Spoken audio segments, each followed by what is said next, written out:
Recording. 5, 4, 3, 2.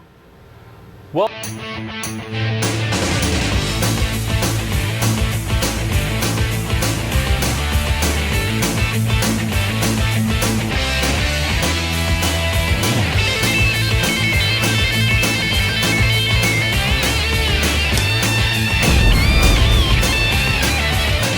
Welcome to Media Maniaxe with our hosts, Russell Courier and Talon and Russel. I'm the guy behind the booth, Ryan Myers. Let's throw it over to our hosts right now. As Ryan said, welcome to Media Maniaxe. You're not Talon. Oh, yes, I am. Talon has long hair, you don't. I regenerated. Hi, I'm Russell Courier. Thank you for joining us today on Media Maniaxe. What we're going to be doing for our first segment is we're going to be talking about our top 5 video game movies. So, what's your top 5, Talon? Well, okay, so the first one on the top 5, I had to narrow it down a little bit because there's a lot of games I really enjoy. Because when I was younger, that's all I would do is video games and movies. So number 5 on that list is Halo 3. Oh, okay. I'm going to say Halo is one of my favorite franchises too, but I had to pick Halo 3 because the gameplay is more improved than the first and the second one. The first one's a little bit clunkier, and that pistol was a little bit insta-kill, insta-kill, insta-kill. The second one was great, but and I think Halo 3 is where they perfected the storyline and everything, and it was a great end of the trilogy. Okay. My number 5 spot, actually, as you were saying, as a kid playing video games, I remember playing this one on N64, Kirby 64, The Crystal Shards.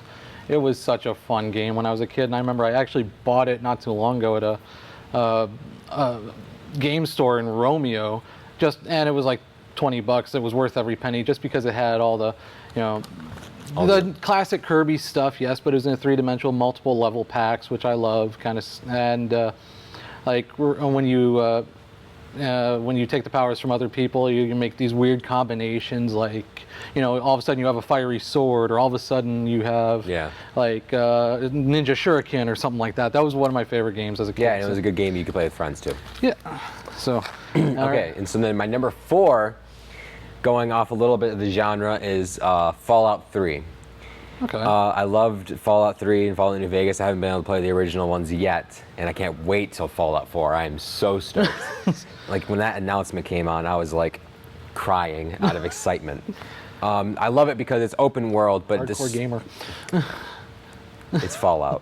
Okay. It's great gameplay. The storyline is fantastic. Liam Neeson had his voice in the game for the father of the character. Okay. And even with the add-ons, most add-ons in games nowadays are just These ones actually added to the story and made the story even better and better every single time. And so I thought it was a great game, great gameplay, and it really revolutionized. Without Fallout 3, Skyrim, the game that most people really like, would not be what it is. Oh yeah, because it's both made by Bethesda, isn't it? Both made by Bethesda, yes. Okay. The only game of the Fallout series I don't even think I played it was Fallout New Vegas. I remember I was just hanging with a friend and he was playing it. That's also a good game. It looked like it was fun. I feel like I enjoyed it. Okay, my number 4 spot. When I was a kid, I was really into skateboarding and all that stuff. I never skateboarded, but I liked skateboarding. So Tony Hawk's Underground 2. It was just number 2, not number 1. First one was great. Second one was awesome. The whole Bam versus Tony Hawk, though, that was awesome. Yes, that was. And that was cool. Then the hidden bonus levels at the very end when you beat the story mode after Skatopia. Oh, that was so cool. Skatopia, man. Yeah, and then playing as Sasquatch, man. Oh, Sasquatch! Don't even. Playing as Phil Margera. Yeah, Phil. Oh, what part was that? I can't remember what episode. What I think that was level. in Boston. Boston. I think you're. Yeah. Boston or Philly, one of the two. No, I think it was in. It wasn't in Boston because in Boston you got to play as Jesse James. And Benjamin Franklin, if you. Really wanted to. I love that though. There's all these extra characters you can pick up. Yeah. That's what I really like about the game. And then you That's a great game. Play between 4 different characters instead of just playing the one character you had in Underground. $100 says I could beat you in that game, depending on the system. If it's PlayStation, then I'll definitely lose. It's PlayStation. If it's GameCube or Xbox, man, you're going down. Going down. All right, what's your number 3? Okay, my number 3 this is another franchise. I had to pick the second one, Mass Effect 2. Even though Mass Effect 1 is like what a lot of people think is really one of the best, I think the second one is where the series really came to a head and really sold the storyline. First one set up everything perfectly. The second one was the perfect climax. And the third one, even though a lot of people really didn't like it, was the perfect conclusion. Great storyline, like intergalactic. I think it's as good of a storyline as like the Star Wars or Star Trek universes. It creates its own universe and so much lore and everything. It was just such an immersive game with the very standard BioWare thing that's now we have. That's all your decisions make all the games different and good and bad. Paragon, Renegade, all these different choices, and you feel like everything's important. Okay, I never played that game, you know. So first 3 games you say, I've never played. Yeah. Okay, I think we gotta not analyze the games. I think we should gotta keep on. All right, my third spot, Red Dead Redemption, just because I liked that Definitely. Old West style and everything, and all the jokes that they had in there also with like, they kind of had jokes in history and everything throughout that too, didn't they? Like, stuff like that. And I remember I was playing that game once, and my dad was watching me play it, and he's just like, "This looks like an Old West movie," and I'm like, "It pretty much is." Yeah, that's the point. So, Yeah, fly. shoot fly. Don't bother me. Yeah, that's a good game. And then that was my number 2 is BioShock. I want to say BioShock Infinite, but the inner parts of me loved BioShock 1, the greatest storyline in a video game ever, greatest twist, greatest gameplay. So great. But that's my number 2. Oh, okay. And I'll just leave it at that. If you haven't played it, trust me, try it. My number 2 is Crash Bandicoot Warped. Because Nice. that was after getting a Nintendo, I had a PlayStation 1, and that was one of the few games I had. I had like Spyro and all that stuff, but Warped, I remember there was this race level I could not beat with my mom, my sister there. I literally yelled at them to go outside so I can beat this level. It was like one of the last race levels, and it was really hard. And I was just like hardcore gaming. My mom, my sister are outside. I saw them looking in through the window, and I was just like, "Leave me alone!" Okay, so my number 1 is the greatest game that no one's ever played, Psychonauts. Psychonauts. Yeah. It's a game by Tim Schafer, I believe is his name. Yeah, that's probably wrong. But he's the guy from Double Fine Studios. He made games like Grim Fandango and Double Fine also did Brutal Legend. Brutal Legends. And this was like a game about a psychic kid that's trying to get all these merit badges in order to become a psychonaut so he can save the world and get away from his parents. Great game. I did have Batman Arkham City as my number 1, but now that you just reminded me of Brutal Legend, I'm scratching that off right now. No, Batman Arkham City, I am a Batman fan, yes, but I'm a better musician than a Batman fan. Yeah. Because I remember playing that Brutal Legend. non-stop. I only got like 10 minutes into that game. I never. Really? Well, I only played it like for a little bit at someone's house or like the demo. Oh, I was hooked when I first saw all the Jack promo Black. and everything. Yeah, Jack Black is the main guy, not to mention Rob. Ozzy's in there. Yeah, Ozzy as the Guardian of Metal. Rob Halford is 2 characters, General Lionwhite and one of the Fire Barons. Not to mention Lita Ford puts her voice in there. If you don't know who Lita Ford is, lead guitarist of the Runaways and solo artist. And really great voice acting. I hear even Ronnie James Dio was supposed to be in there. Yeah, and they did a tribute to him. Yeah, they did do a tribute, but he was going to be coming in and play the voice of the main evil guy, but instead they brought Tim Curry in, which another great voice. Yeah. And I remember just playing that non-stop, just great game. Yeah. Anyway, that's our top 5, and Ryan, what's your top 5? Okay, so real quick, I got Pokemon Emerald as number 5 because that was my favorite one. That's really when they started getting the story down and stuff. Then Smash Bros because it's simple, but Fun. everyone loves it. No, it's just a great game. Then I put Batman Arkham City, so Good game. got I never scratched beat off it. your list, but I'm keeping it on mine. All right. Then Super Mario Galaxy, Good game. That's a great game. great game, yes. I haven't played the second one yet, but I'm looking forward to it. And then my number 1 game of all time is Borderlands 2. And if you haven't Still played haven't Borderlands 2, Still haven't beaten it, but such a great game. Haven't even played it. So. Do if it. you haven't played Borderlands 2, play it. Okay. Well, I think that's all the time we have for this segment. All right, come back for our second part where we're going to be talking about my CD choice of a local band, Medaria, And my CD choice of Sufjan Stevens, Illinois, Come and Feel the Illinois. Come on, Feel the Illinois. Yeah. All right, don't go away. Vision loss is not something that you feel until it happens. Most people lose their vision from diseases like macular degeneration and glaucoma, not at birth. 3 million Americans have glaucoma, and half don't even know it. 11 million people in the United States have macular degeneration. So many eye disorders can be treated if caught early. Make a plan today to get your eyes checked. Visit brightfocus.org to learn more.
Welcome back to Media Maniaxe. I'm Ryan Myers, and we are here with Tweedledee and Tweedledum.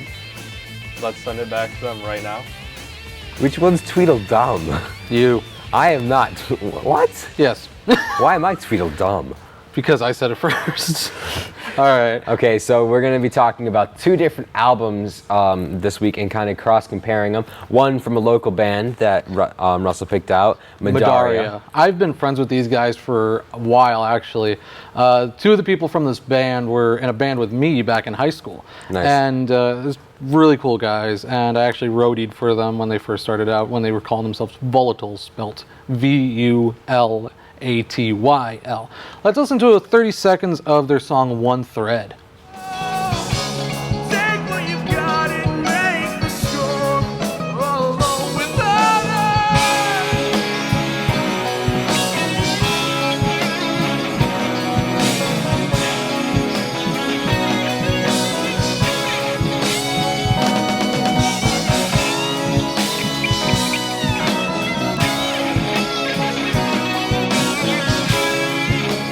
So what, as you guys can hear, it's a very progressive rock kind of sound. It is, and just the solos, of course. Blake is lead guitarist, and then Donnie Clark is rhythm guitarist. They know what they're doing. And then in One Thread, you can just hear that. Wah, wah, wah. He's hitting the volume knob while playing and making it almost sound like a violin sound, which I thought was really cool. And just these guys use all the techniques. And the lyrics of it, One Thread, that's like sounding like Greek mythology, because, you know, the fates, one thread and everything. These lyrics are poetry in my mind. And I cannot wait to see these guys play again. Yeah, it was a very interesting album. I thought it was really good. It definitely fits within its genre, but it does something a little bit different, as what all good musicians do. They find their niche, they find what they're good at, and then they manipulate it and make it their own. By the way, the keyboardist of this band, Rocco, I've known him for years, lived in Leonard, you know, when I was younger and everything. He dropped out of this band. So they're in search for a keyboardist. So, hey, Medaria, spelled Medarya. Look them up online if you're a Title keyboardist. card, right here. Yeah. Yeah, look them up online. If you play keyboards, give them a call, because they need someone right now. Yeah, and so it was a really interesting album. I thought the songs just... The one thing I really love about progressive rock, and when I listen to bands like Tool and stuff along that ideal, I love how they go from section to section so seamlessly, but they also change so much, and these guys do it really well, and they do it with different kind of quality. Yeah, like in Stalemate / Spring of Conversion, how it just changes from like that, their sound, and then all of a sudden it goes acoustic. All of a sudden turns into that soft melody, and it just changes in such a cool way, and I was just blown away.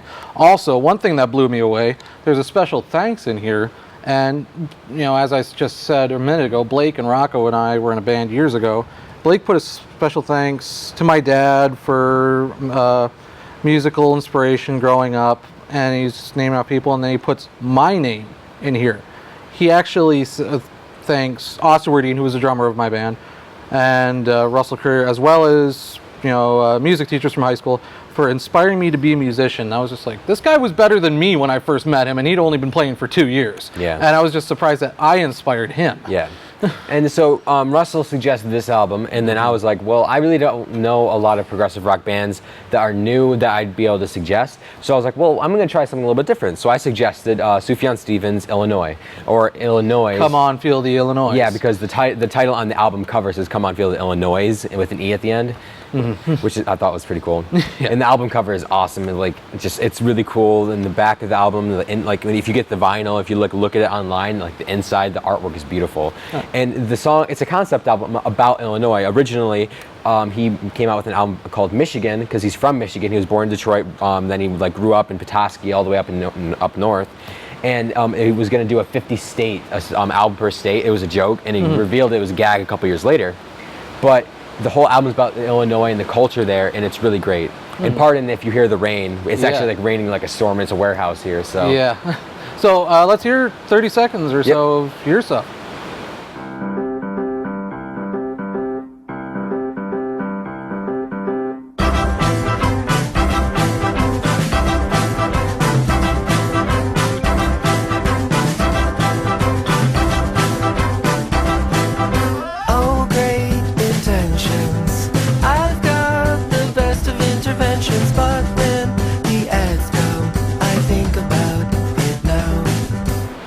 And so, as you can tell, it's a very folky, indie folk, but it also has that progressive feel where the songs kind of have all these different instrumentations and that flow, the violins, and it has this really great sound to it.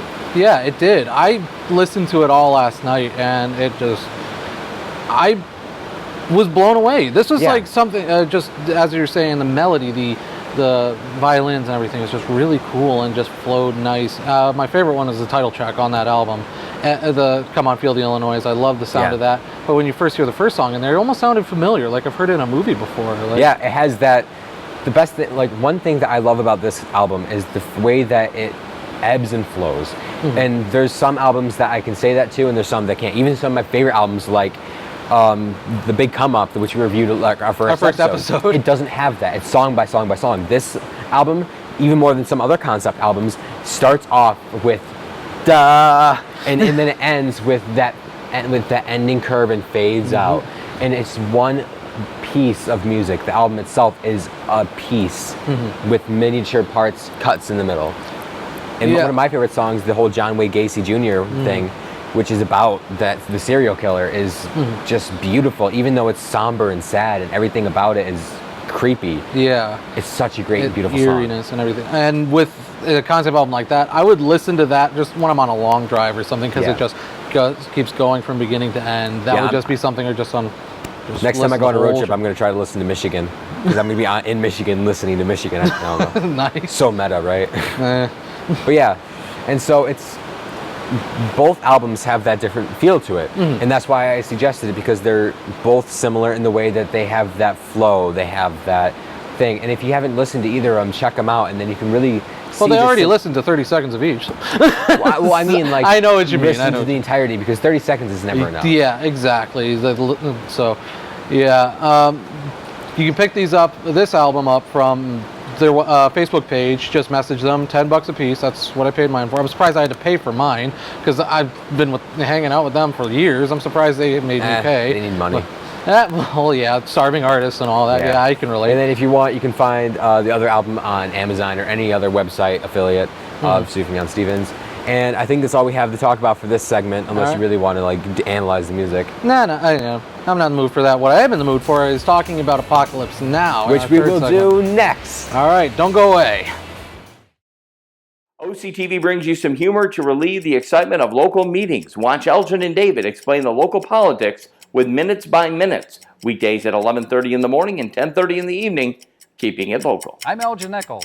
And I'm Dave Kenny. Each week, catch us on Minutes by Minute. Don't miss it.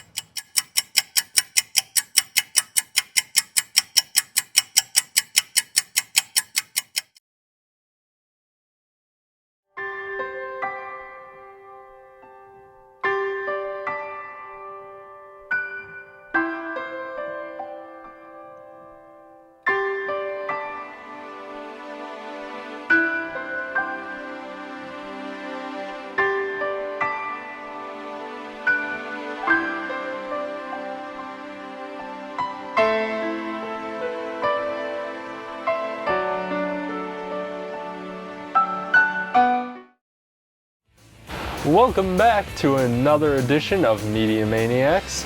We are here with the Doctor and Barry Allen. Let's throw it right back to them. I'm the Doctor. Oh, what am I? I even hear him. What did you say, Ryan? Barry Allen. Barry Allen. I thought you said Mary Allen or something. I was like, who's Mary Allen? Okay. Sounds like it's Barbara the rain. Allen. I couldn't hear him over the rain. Yeah, so. sorry about that. We would take a break, but we're kind of... Yeah, we got a monsoon in Michigan. In real lifetime, he's in a rush. No, don't tell him that. I'm here for I'm here for the fans of the show. Definitely. So anyway. And so this segment we're going to be talking about Apocalypse Now, and it was directed by Francis Ford Coppola. He was one of the co-writers, based on the novel Heart of Darkness by Joseph Conrad. And it was edited, I wanted to mention, by Walter Murch, because I love his work. He's amazing. Okay. And so, what were your first impressions of it? Well, when I first saw the prologue of the movie, I was just thinking this was parodied in the movie Major Payne with the Wayans brothers and all that. You never seen that movie? No.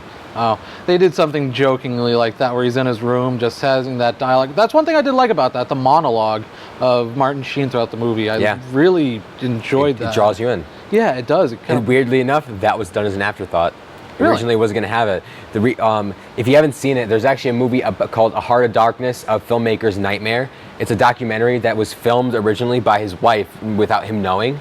And then like 20 years, 30 years later, she gave the footage to someone else. They did interviews and talked about how impossible it was to make this movie. It was supposed to be filmed in 6 weeks and took them 16 months. Like Martin Sheen had a heart attack during the filming and was replaced by his twin brother. And it was... I didn't know Martin Sheen had a twin brother. Yeah, something Estevez.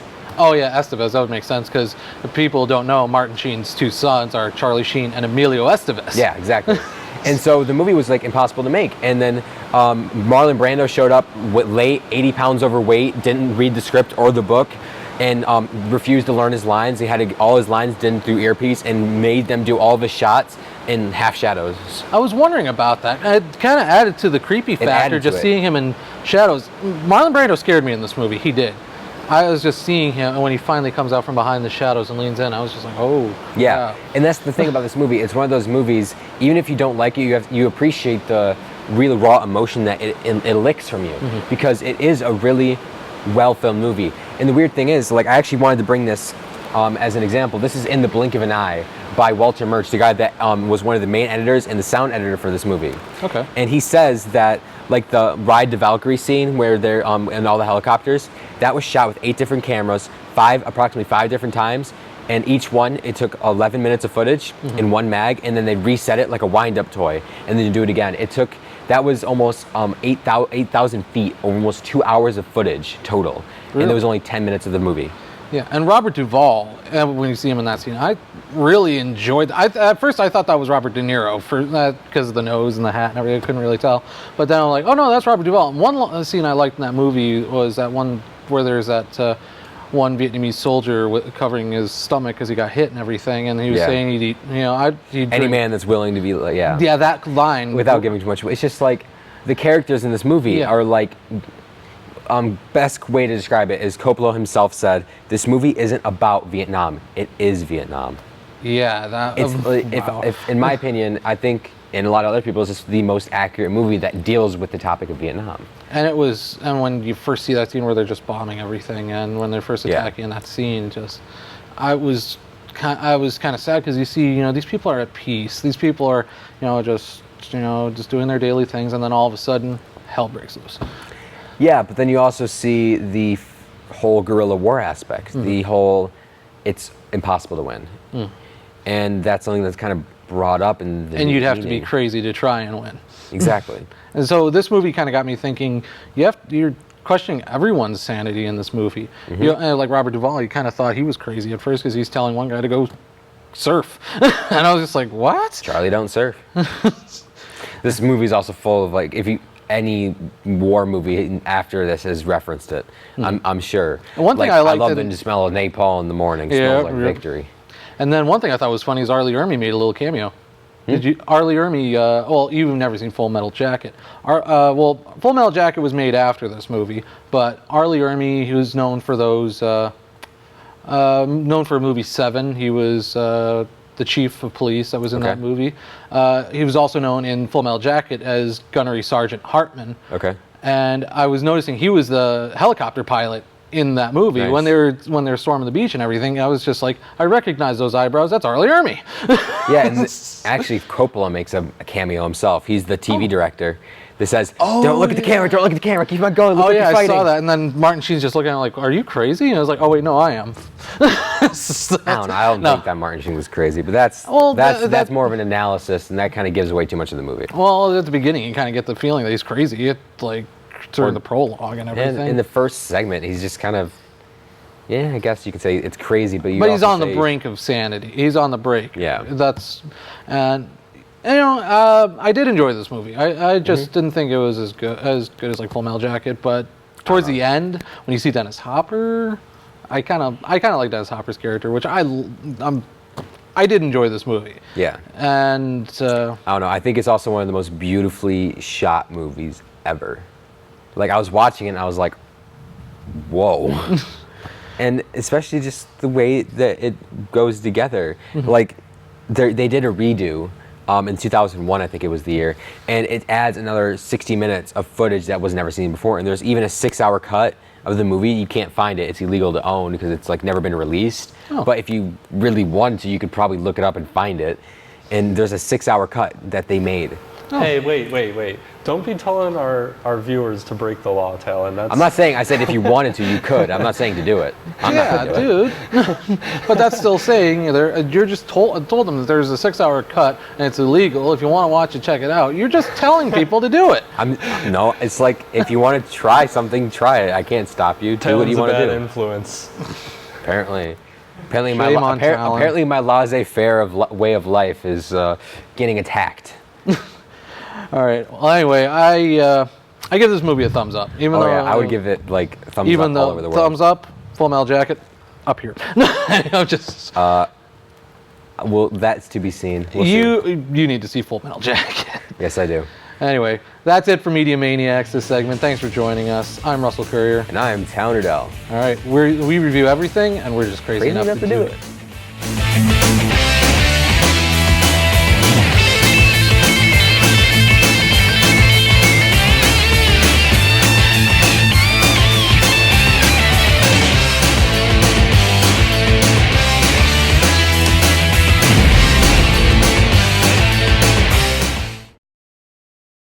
Drownings are the #1 cause of accidental death for young children. Simple safety steps are the best way to prevent these tragedies.